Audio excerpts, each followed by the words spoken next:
ଜଗନ୍ନାଥ ମନ୍ଦିର ଶୀର୍ଷରେ ଖଞ୍ଜା ଯାଇଥିବା ନୀଳଚକ୍ର ଓଡ଼ିଶାର ଧାର୍ମିକ ପରମ୍ପରାରେ ଅଷ୍ଟଧାତୁର ଚକ୍ରଟିଏ ମାତ୍ର ନୁହେଁ, ନୀଳଚକ୍ର ମଧ୍ୟ ଅନ୍ୟତମ ଦେବତା ରୂପେ ଗୃହୀତ। ତାଙ୍କୁ ବିଷ୍ଣୁଙ୍କ ଆୟୁଧ ସୁଦର୍ଶନ ଚକ୍ର ରୂପେ ଗ୍ରହଣ କରାଯାଏ। 1 ନମ୍ବର ପ୍ରଶ୍ନ, ନୀଳଚକ୍ର କେଉଁଥିରେ ନିର୍ମିତ? ଉତ୍ତର, ନୀଳଚକ୍ର ଅଷ୍ଟଧାତୁ ଯଥା ଲୁହା, ସୁନା, ରୂପା, ତମ୍ବା, ପିତ୍ତଳ, ଜିଙ୍କ, ସୀସା ଓ ପାରଦରେ ନିର୍ମିତ। 2 ନମ୍ବର ପ୍ରଶ୍ନ, ବଡ଼ଦେଉଳକୁ କିଏ ବଜ୍ରପାତରୁ ରକ୍ଷା କରେ?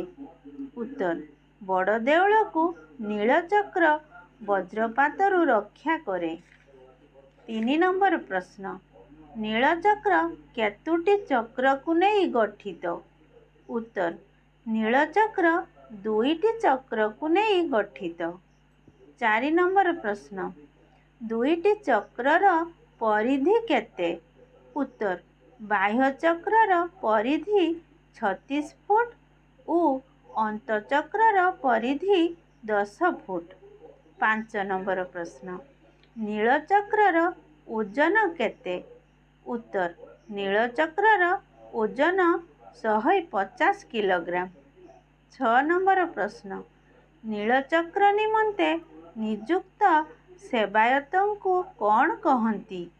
ଉତ୍ତର, ଗରୁଡ଼ ସେବକ ବା ଚୁନରା ସେବକ କହନ୍ତି। 7 ନମ୍ବର ପ୍ରଶ୍ନ, ଏହି ସେବକମାନଙ୍କୁ କାହିଁକି ଗରୁଡ଼ ସେବକ କୁହାଯାଏ?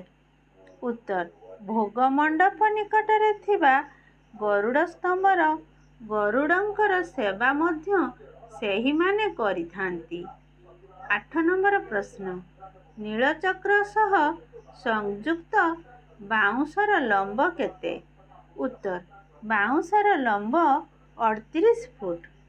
9 ନମ୍ବର ପ୍ରଶ୍ନ, ନୀଳଚକ୍ର ନିକଟରେ କେଉଁ ଦିନ ଘିଅ ଦୀପ ଦିଆଯାଏ? ଉତ୍ତର, ପ୍ରତି ଏକାଦଶୀରେ ନୀଳଚକ୍ର ତଳେ ଘିଅ ଦୀପ ଦିଆଯାଏ। 10 ନମ୍ବର ପ୍ରଶ୍ନ, ଚକ୍ରମଣୋହି କ'ଣ?